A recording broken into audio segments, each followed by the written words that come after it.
Hello viewers, in the last video we studied about tissue repair. In tissue repair we studied the various steps in scar formation.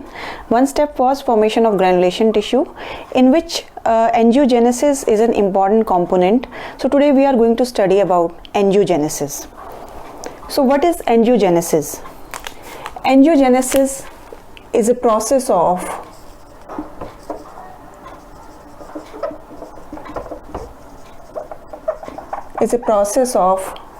development of new blood vessels from existing vessels.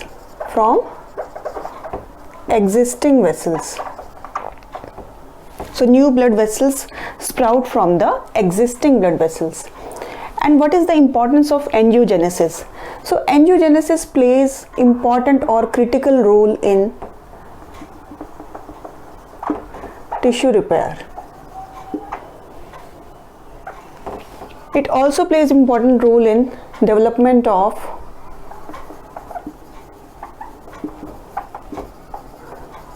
collateral circulation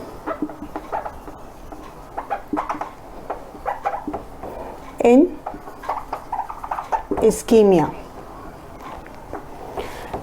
In tumors, angiogenesis, it helps in growth of the tumor. It helps the tumor to grow beyond the limitations of original blood supply,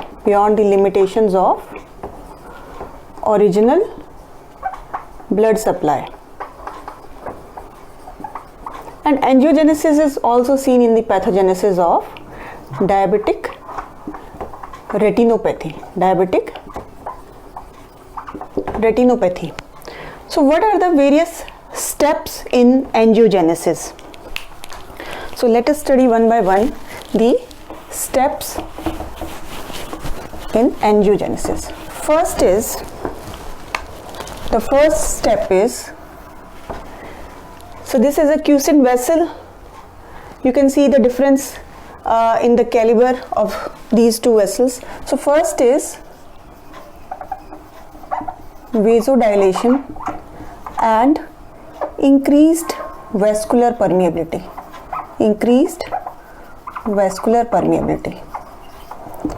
So vasodilation occurs in response to nitric oxide, and vascular endothelial growth factor plays important role in increasing the vascular permeability. Second is the pericytes, which are present on the abdominal surface of the vessel. They detach. So there is separation of pericytes, and this is the basement membrane. Beneath the endothelial cells is the basement membrane, and there is breakdown of basement membrane. So this is brought about by the enzymes matrix metalloproteinases. So why the separation of pericytes and breakdown of basement membrane occurs? This occurs to form a vessel sprout.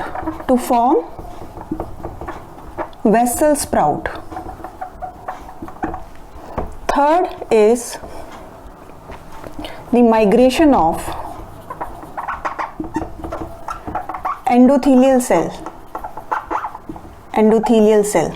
So this one cell which forms the leading cell, it starts migrating towards the site of injury, towards the site or area of injury. Then fourth step is proliferation of endothelial cells just behind this leading cell or the leading front.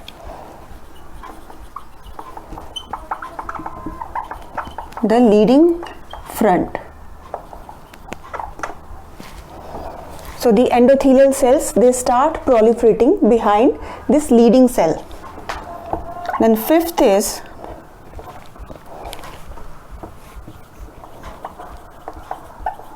remodeling into capillary tube. Next step is remodeling into capillary tube. This is proliferation, and then remodeling into capillary tubes occur. Then sixth is the recruitment of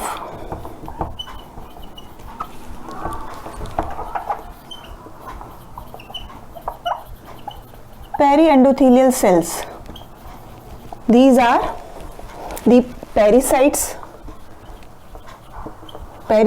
for capillaries and small blood vessels, small vessels, and smooth muscles for larger vessels, So this matures the vessel and also stabilizes it.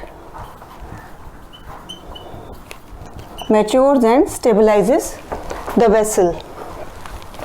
Now seventh, last step is the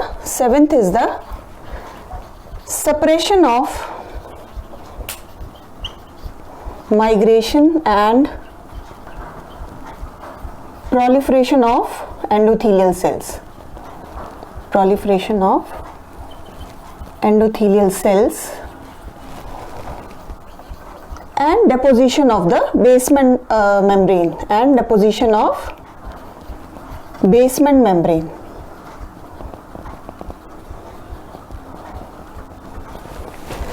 So various factors play important role in the mechanism of angiogenesis. The process of angiogenesis involves various signaling pathways, cell-cell interactions, extracellular matrix proteins, and various enzymes. So let us see what are the various factors which play important role in various steps of angiogenesis. Vascular endothelial growth factor, particularly vascular endothelial growth factor A. It plays important role in migration and proliferation of endothelial cells. Migration and proliferation of endothelial cells. It promotes vasodilation. It stimulates the formation of vascular lumen, and it also stimulates the Notch signaling pathway. It stimulates Notch signaling pathway. This pathway regulates the sprouting and branching of new blood vessels.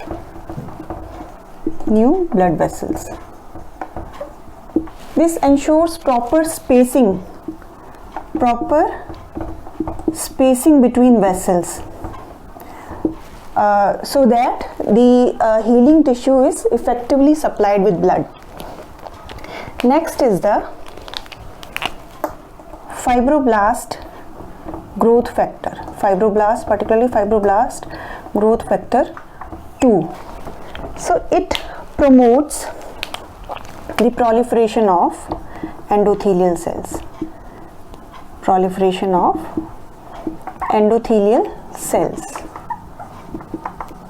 And it also stimulates the migration of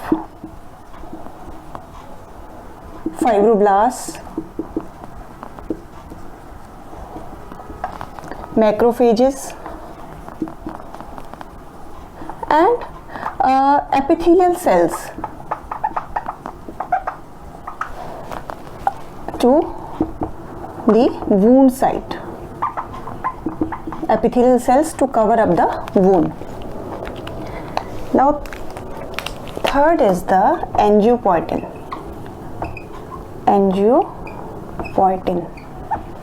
1 and 2.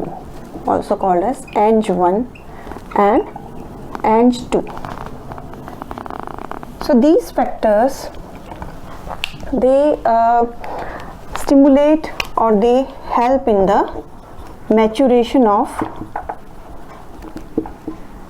vessels, maturation and stabilization of the vessels. They help in the recruitment of pericytes and smooth muscles.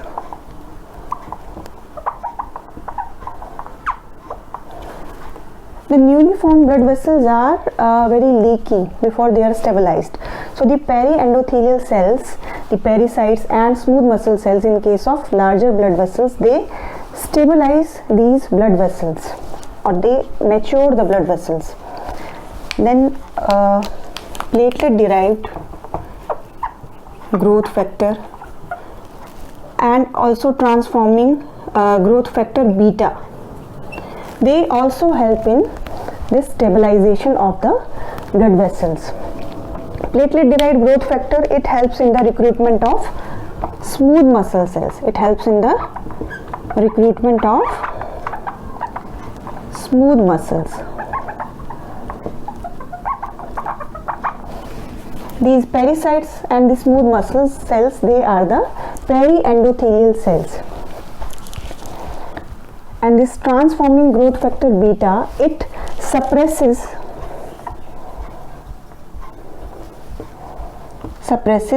the migration and proliferation of endothelial cells,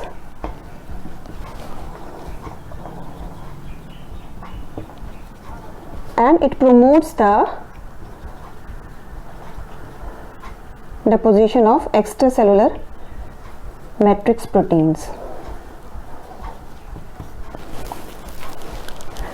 Now the extracellular matrix proteins, they interact with the endothelial cells through the integrin receptors, and they provide a scaffold for the development of vessels, these extracellular matrix proteins.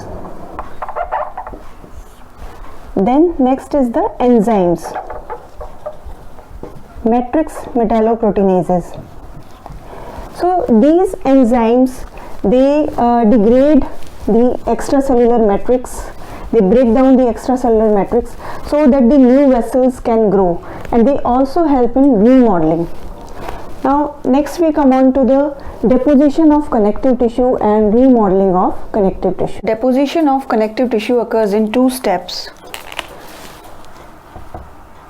First is the proliferation and migration of fibroblasts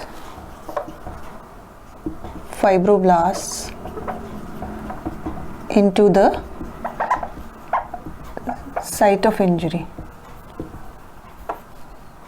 Second is deposition of extracellular matrix proteins by these cells.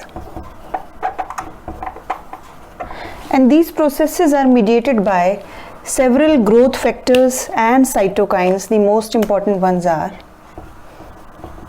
fibroblast growth factor 2, platelet derived growth factor, and transforming growth factor beta. And these are produced by activated macrophages, particularly the M2 or alternatively activated macrophages. These are also produced by mast cells, lymphocytes that are present at the site of inflammation, stromal cells, epithelial cells,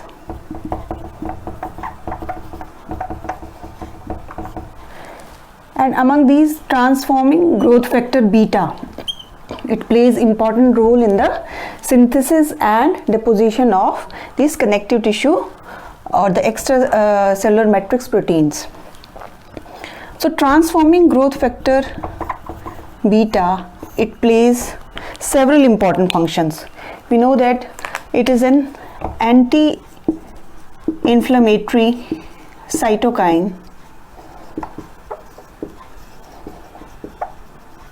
It terminates inflammation.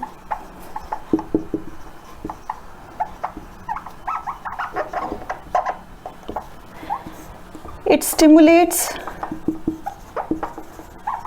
the proliferation and migration of fibroblasts.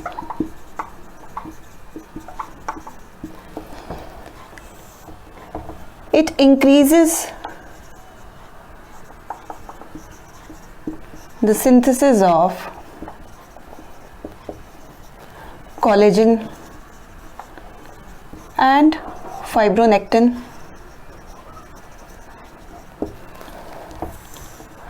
It decreases the degradation of extracellular matrix proteins by inhibiting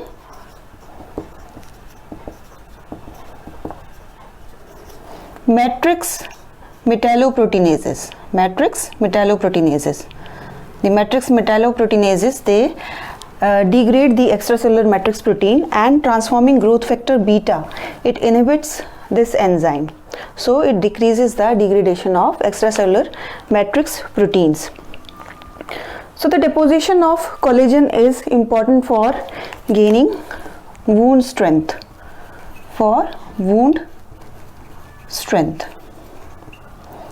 And as the scar matures, there is progressively vascular regression, and the highly vascularized granulation tissue is then transformed into avascular fibrous scar. And some of the fibroblasts acquire the property of smooth muscles, including the presence of actin filaments, and these are called as myofibroblasts. These are called as myofibroblasts.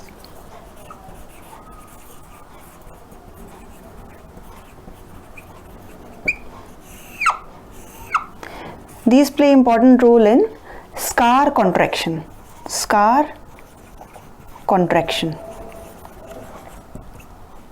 Now let us see how remodeling of connective tissue occurs. In healing by connective tissue deposition, there is scar formation, and scar continues to be modified and remodeled. So the outcome of the process of repair depends on the synthesis of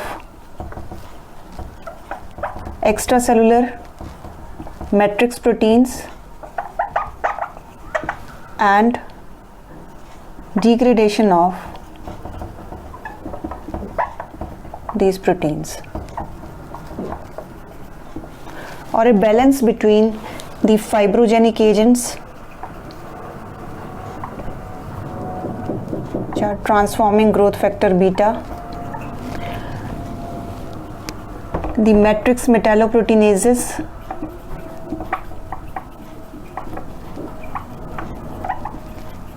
that degrade the extracellular matrix proteins, and inhibitors of matrix metalloproteinases, which inhibit these enzymes. These are tissue inhibitors of metalloproteinases, TIMPs.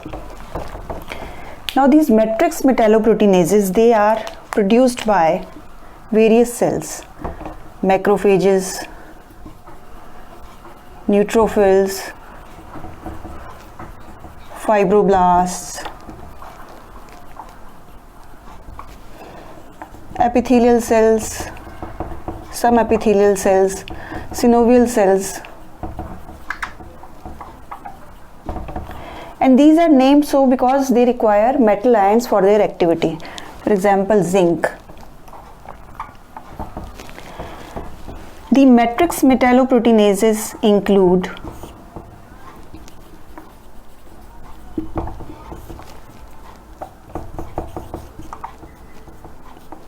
interstitial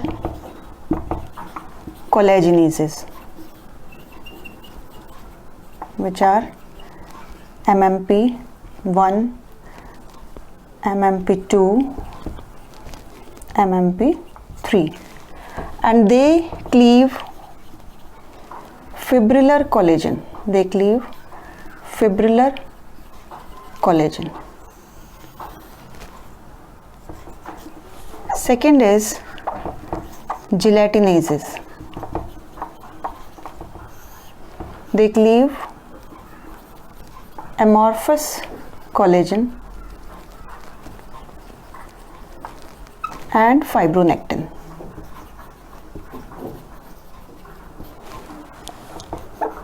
Third is stromalysins. They cleave amorphous collagen, fibronectin, laminin, and proteoglycans. And these matrix metalloproteinases, they are tightly regulated by growth factors and cytokines, and they are produced in precursor forms or inactive forms or zymogen, and these are then activated by proteolytic cleavage. For example, this is done by plasmin. So for scar remodeling and modification, the balance between the fibrogenic agents, matrix metalloproteinase, and the inhibitors of matrix metalloproteinase is required. So this was about angiogenesis and remodeling of connective tissue. I hope you find the video helpful. For more such videos and MCQs, please subscribe my channel and do not forget to like and share my videos. Thanks for watching.